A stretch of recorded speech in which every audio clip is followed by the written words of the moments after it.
Hello friends, let us now learn some important points about parathyroid,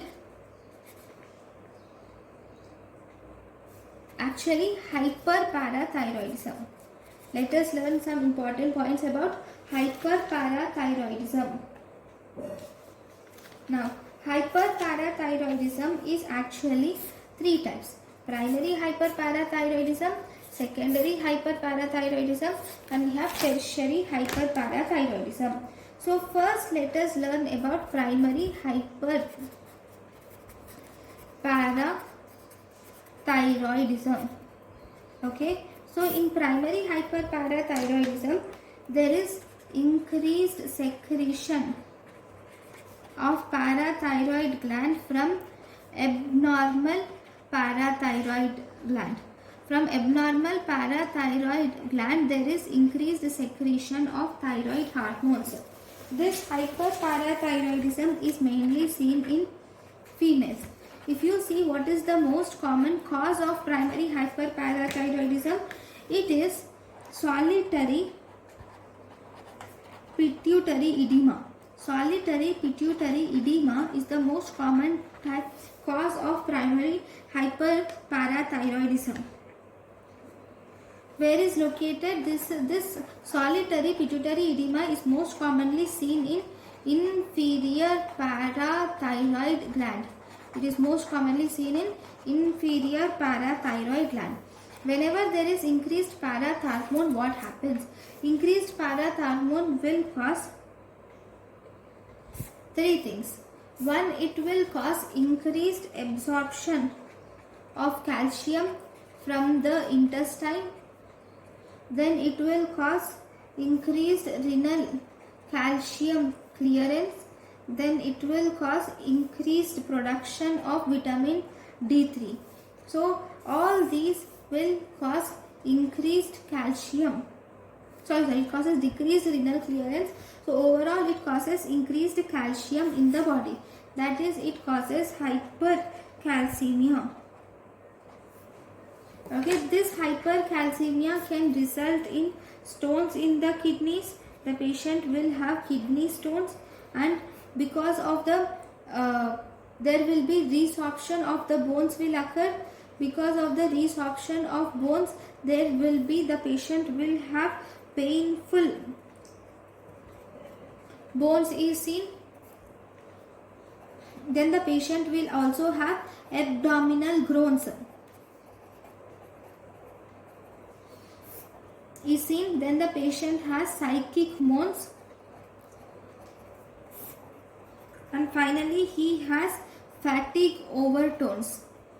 The patient feels fatigue, there will be confusion, all the psychiatric manifestations with abdominal symptoms, resorption of bones and kidney stones are the main symptoms of hypercalcemia.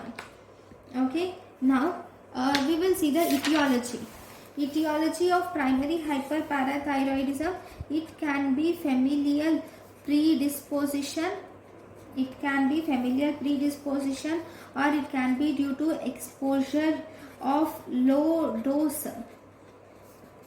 therapeutic radiation. It can be exposure of low dose of therapeutic ionizing radiation, or it can be due to decreased renal function with age. Decreased renal function occurs with age. There will be alteration in parasensitivity. There will be alteration in sensitivity of parathyroid gland will occur to suppression by calcium. There will be alteration in sensitivity of parathyroid gland to suppression by calcium, and there will be lithium therapy. Okay, most cases are sporadic cases, and this is also associated with men 1, men 2A. It is associated with men 1. Okay, it is associated with men 2A. It is associated with isolated familial hyperparathyroidism. It is associated with isolated familial hyperparathyroidism, and it is also associated with familial hyperparathyroidism with jaw tumor syndrome. It is associated with familial hyperparathyroidism with jaw tumor syndrome. Okay, now these are the etiological features. Now if you see the clinical features, the patient presents with weakness, fatigue, then there will be polydipsia, polyuria, then the patient will have nocturia. Okay, there will be bone and joint pains will be seen in the patient. Okay, you will also see presence of constipation with decreased appetite. There will be constipation, there will be decreased appetite. The patient will have heartburn and pleuritis.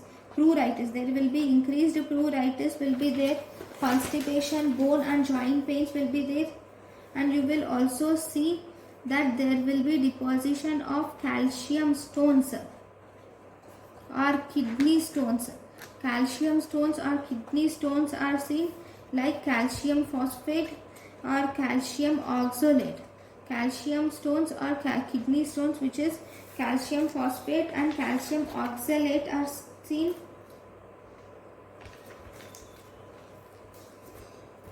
Then if you see the X-ray features,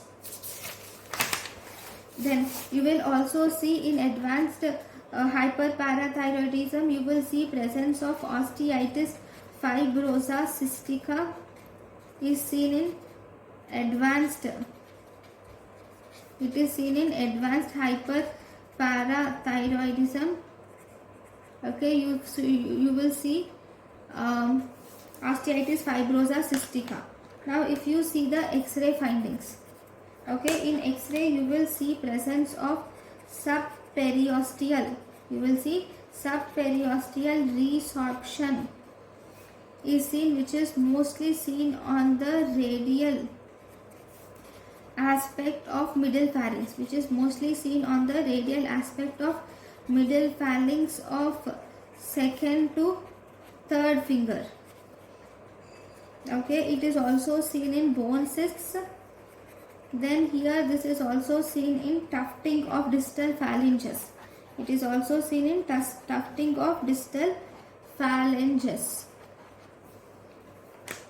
Okay, then if you see diagnosis here, there is increase in parathormone occurs, where there is elevated here because of increased parathormone, there is elevated immunoreactive parathormone occurs in asymptomatic hypercalcemia.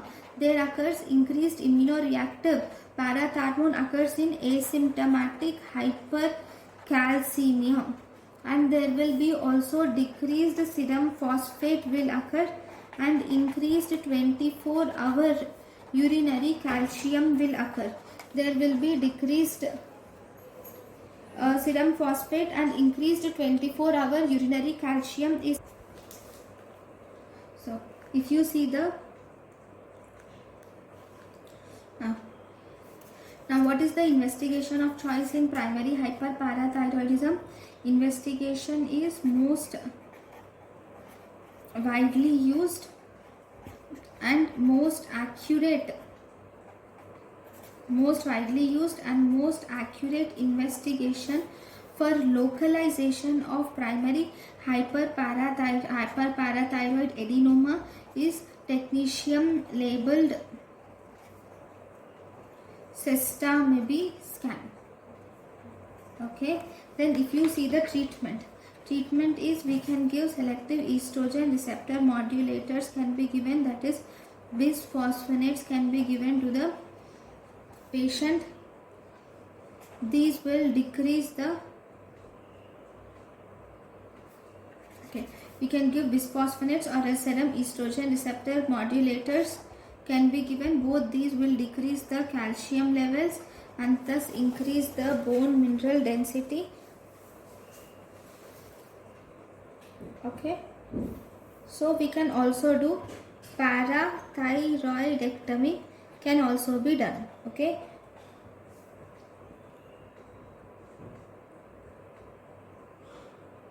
Right. Then if you see in primary hyperparathyroidism, in primary hyperparathyroidism, you will see that there is hypercalcemia. So you will also have to correct this hypercalcemia by giving IV normal saline. You can give furosemide, and also you can also give forced diuresis. Diuresis can be done, and here you can also do neck exploration, can also be done in hyperparathyroidism. So now if you see the definitive treatment, that is surgery. So what surgery will you do in primary hyperparathyroidism? The surgery for primary hyperparathyroidism will mainly depend upon the etiology. For example, there is single adenoma. Single adenoma is seen in almost 80 to 85% of the cases. In this case, you will have to resect it. If there are two adenomas you will see in 5% of the cases. In this also you will resect it. But if there is hyperplasia, then you have two things. One, you can excise 3.5 glands, then you are safe. Second, you can excise all 4 glands. Okay, when you excise all 4 glands with parathyroid, if you excise all 4 glands and with parathyroid, and the one parathyroid gland should be auto transplanted into brachioradialis of non-dominant hand. One parathyroid should be auto transplanted with brachioradialis in non-dominant hand. So this is how you will treat the parathyroid hyperplasia. So let us now learn some important points about secondary hyperparathyroidism. This secondary hyperparathyroidism is associated with chronic renal failure. It is associated with chronic renal failure. It occurs due to whenever there is chronic renal failure, there is excess excretion of the calcium. This will cause decreased calcium. So this decreased calcium will activate the parathyroid hormone. Whereas whenever there is inadequate calcium intake by diet or vitamin D inadequacy, or if there is malabsorption in a patient, even this will decrease the calcium level, increasing the parathyroid hormone. So one more important reason is in chronic renal failure, if you see, there will be hyperphosphatemia. There will be hyperphosphatemia, which will also result in hypokalemia. There will be decreased calcium absorption. There will be deficiency of vitamin B12. These are nothing but same things. Okay, there will be malabsorption. Okay, all these will result in decreased calcium levels, causing activating parathyroid hormone. Here, if you see, symptoms of hypocalcemia are seen. Whereas in primary hyperparathyroidism, you have seen symptoms of hypercalcemia. But here you will see symptoms of hypocalcemia. In some patients, you can also see symptoms of normocalcemia can be seen in some. So how are you going to treat this patient? Treatment is, because if there is hyperphosphatemia, then you will have to give low phosphate diet. Then you can give phosphate binders. Okay, if the patient has deficiency of calcium and vitamin D, then you will have to ask the patient to take adequate intake of calcium and vitamin D, and you should give high calcium to the patient, low Aluminium dialysis broth should be given. High calcium should be given with low aluminium dialysis broth should be given to the patient. Then at the end, parathyroidectomy should be done. If parathormone remains increased despite of therapy, then you should do parathyroidectomy should be done. Then if you see, the next important thing is last hyperparathyroidism, which is tertiary hyperparathyroidism. In tertiary hyperparathyroidism, after long standing secondary hyperparathyroidism,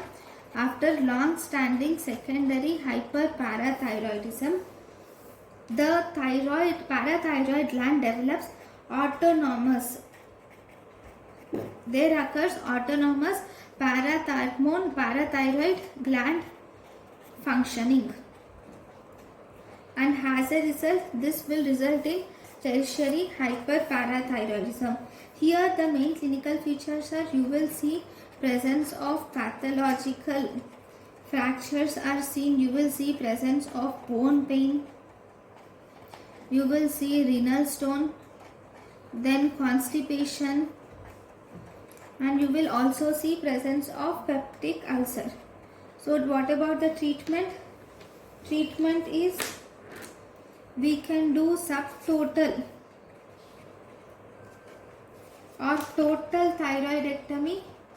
We can do subtotal or total thyroidectomy is done with auto transplantation. Okay, so this is about the tertiary hyperparathyroidism. Thank you for watching.